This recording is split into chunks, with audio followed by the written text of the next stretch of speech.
আমাদের কাজটা হলো to mitigate the harshness sometimes bureaucratic সিদ্ধান্ত এবং জনগণের কাছে এটাকে পৌঁছে দেওয়া এবং জনগণ আপলিফট করা।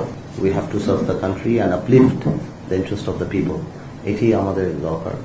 সংবাদ মাধ্যম থেকে আমরা দেখেছি যে সংবাদ মাধ্যম বা অন্যান্য মিডিয়া এটাও মানতে হবে যে ওনারাও গণতন্ত্রের একটা অনেক বড় স্তম্ভ।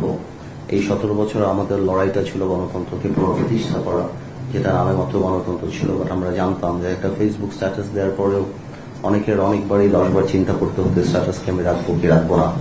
সেটা সংবাদ মাধ্যমের মধ্যেও ছিল। বাট তারপরও স্বীকার করতেই হবে যে সংবাদ মাধ্যম গত 17 বছরও সেই ধরনের আপনার কন্ট্রোলিং নেচার এবং কথায় কথায় সেই সময় বলা যে টেলিভিশনের লাইসেন্স কারা দিয়েছে, কাদের কথা বলতে হবে সেই যে মনে করিয়ে দেওয়া, হাত বেঁধে দেওয়া সাংবাদিক।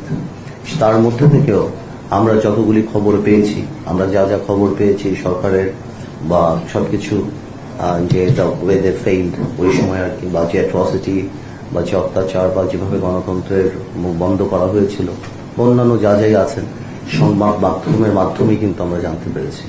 তো সুতরাং আমাদের এই জুলাই আন্দোলনে কোনোভাবেও সংবাদ মাধ্যম বা যারা যারা আছেন তাদের ভূমিকাকে খাটো করে দেখার কোনো সুযোগই নেই সব দিক থেকে। তো আমাদের মাথায় রাখতে হবে যে আমরা অবশ্যই এই মন্ত্রণালয়ের দায়িত্ব রেগুলেট করা, বাট কোনোভাবেও যেন আমরা কন্ট্রোলে না যাই। মাথায় রাখতে হবে যে আমাদের সকলেই কর্মে, আমি এই কথাগুলি বারবার বলি বিকজ 17 বছরে একটা ওয়েতে সারা বাংলাদেশ চলেছে। It is very difficult to change the system, because সিস্টেমের মধ্যে তো পড়ে যায় সবকিছু। এই গত সরকারের সবচেয়ে বড় প্রবলেমটাই ছিল যে যে রাজনীতিবিদরা যখন ফেল করে তখন জাতির ভবিষ্যৎ নিয়ে যায়। তো 17 বছরে আমরা এটা এখন রিয়েলাইজ করি সরকার এসে যে 17 বছরে জুডিশিয়ারি থেকে আরম্ভ করে, পলিটিক্স থেকে আরম্ভ করে, স্ট্যাচুটরি বডি পার্লামেন্ট থেকে আরম্ভ করে প্রত্যেকটা ডিপার্টমেন্টে এমনভাবে নৈতিক অবক্ষয় বা এমনভাবে কর্মপরিকল্পনা বা এমনভাবে করা হয়েছে যেটা সময় লাগবে, এটা আমিও বিশ্বাস করি, আমিও রিয়েলাইজ করি। বাট আমাদের মাথায় রাখতে হবে যে আমরা জানি কোনোভাবেও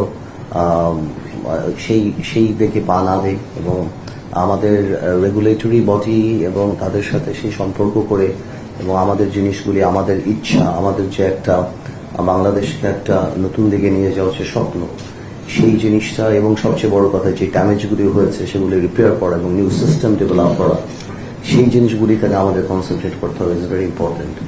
at the same time social values, আমাদের মুক্তিযুদ্ধের চেতনা থেকে আরম্ভ করে সবকিছুকেই আমাদের আপলিফ্ট করতে হবে। আর আরেকটা কথা মাথায় রাখতে হবে, আমি বিশ্বাস করি যে জিনিস আমরা যাই করব আমাদের সবকিছু যতই আমরা সিদ্ধান্ত নেই, আমরা চাই যাতে আমাদের দ্বারা কোনো অন্যায় না হয়, এটা মাথায় রাখতে হবে। যখনই আমি বিশ্বাস করি পার্সোনাল লেভেলে যে যখনই আপনি ভালো কিছু করতে চাবেন আল্লাহর একটা রহমত আপনার উপরে থাকবে। আপনি যদি if your intention is good, তাহলে একটা ডিভাইন ব্লেসিং আল্লাহ তাআলা দিয়ে দেয়।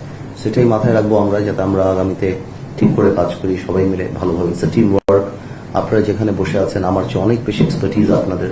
আমি হয়তো রাজনীতিতে অনেক বেশি বা অনেক অভিজ্ঞ না বলে বলবো যে অনেক সময় আমি করেছি, বাট এই জায়গাগুলিতে আপনারা আমাদের চেয়ে কিভাবে পরিচালনা করা হয় ব্যুরোক্রেটিক কাজগুলি, আপনারা আমাদের চেয়ে অনেক বেশি এক্সপার্ট। আমাদের কাজটা হলো to mitigate the harshness sometimes bureaucratic সিদ্ধান্ত এবং জনগণের কাছে এটাকে পৌঁছে দেওয়া এবং জনগণ আপলিফট করা, জনগণকে আপলিফট করা, তাদের ইন্টারেস্ট প্রোটেক্ট করা এবং তাদের জানার একটা রাইট আছে যে আমরা কি করছি, ওনারা আমাদেরকে ভোট দিয়েছে এবং সেটাকেই জনগণের কাছে পৌঁছে দেওয়া।